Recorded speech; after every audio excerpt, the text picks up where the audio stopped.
们一张，1、2、3，你 lobby，1、2、3，好。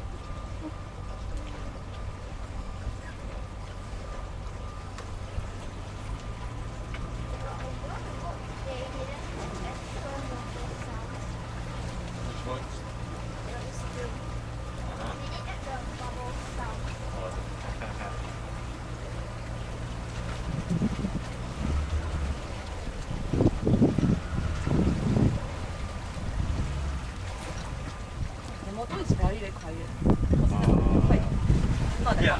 Okay, this motor on idling is versus other motors is actually quite quiet. But later when we bring it to Fast, right, so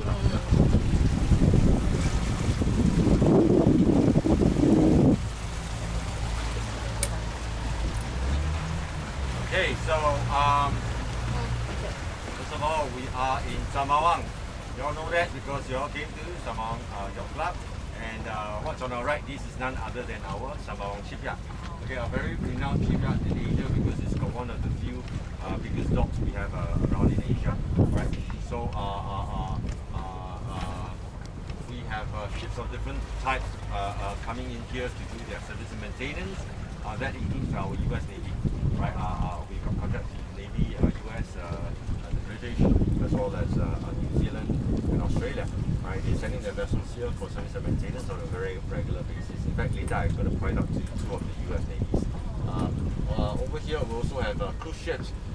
We have what you call that?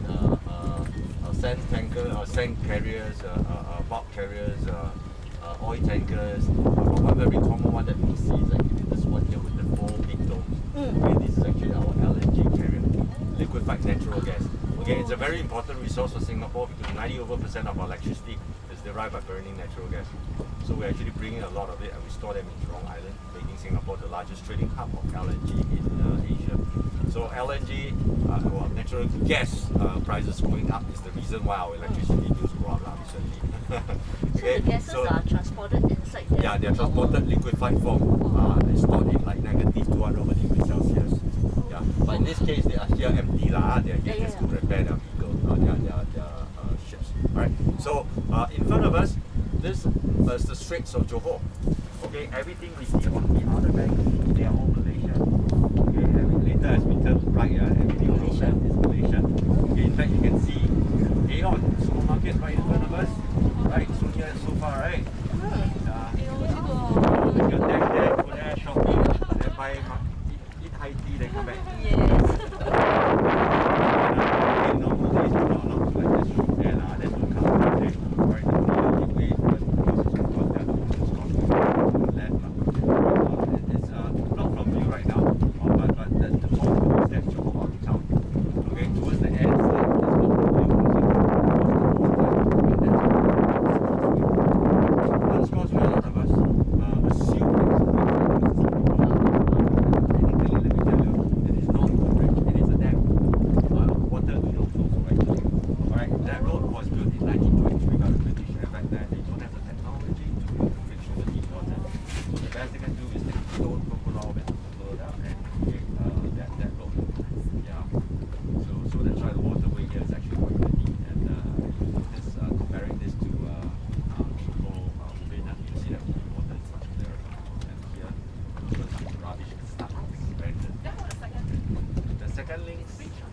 second lane is a bridge. It's a bridge, yeah. Second lane is a bridge.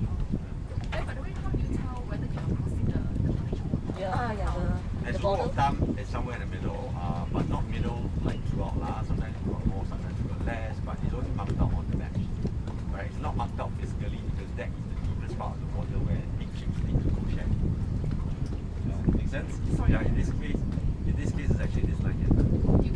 You see from your From the map, yeah, from the map. Oh, Yeah. by view like that on the water cannot tell. No. Like, they put a fence there, that big ship cannot use it, yeah. This part of the water.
our Sembawang Park, Sembawang Beach. Okay,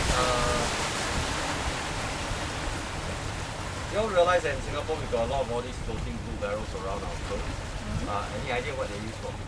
They're used to say that you can't go swim beyond that point. Can't swim beyond that point. Actually, that is actually a secondary benefit, but the main purpose is actually to prevent boats from unauthorized boats from actually going in. Right? So it blocks off the path. There's a opening here. I'll talk about the opening in a bit. Okay, but let me just share with you my very first boat was actually parked on this particular beach, so-called 20 odd years ago. Those were the days. It's actually called a motel. Right, Uncle of the Wooden Heart helps us look after the boats. They're just parked beside, and we pay him like $100 a month. Really cheap. All right, but those are the days. It's very common for us to actually see wooden boats from Malaysia. Some funds, but equipped with very big engine. Okay, it literally just takes them tens of seconds as the government from Malaysia to actually come all the way here and basically land on our beaches. Right. So of course back then we don't have all these private houses, but they were just forests. The moment these boats beach, there'll be 5 to 6 guys just suddenly run out from the forest and then onto the boats to basically unload boxes and boxes of stuff. They were smuggling cigarettes, smuggling liquor. Alright, and typically in about 10 seconds or so, they're going to be they are very fast. In another 10 seconds, they're going to disappear. Like nothing ever happened. The boats are on the way back. Alright, and sometimes the coast guards are just nearby. It basically blocks their path and then becomes a high-speed chase. Yeah, so those were the days that we, after fishing, just like to hang around a little bit, hoping to catch a live fish. So if I will not see that action movie for a long time, very much because the police radar system has improved tremendously. That is a radar tower, as you can see there, the red and white. So don't assume you can wear all black and then slowly swim. Nobody can see. I'm not even try lah. I will make it for sure. Okay. So some people will still argue with me that hey, there's still an opening here. I don't know, but don't look at this as an open goal lah. Because you know it's actually monitored. You look on the left, you see that boy, the left boy, maybe about 2-3 fingers to the right. You see on the beach there's a capital T, green color looking structure. Do you see that? On the beach. Yeah, on the beach. Yeah. Which That. one? That. Very fun. With the bushes or trees. Yeah, the trees there. In between the trees. Okay, so that basically is a high resolution camera with night vision. Or it's doing nothing but monitoring this opening 24/7. So that's how we actually keep our coast safe. Okay, so yeah. Anyway, I noticed you are recording all the way. For what purpose?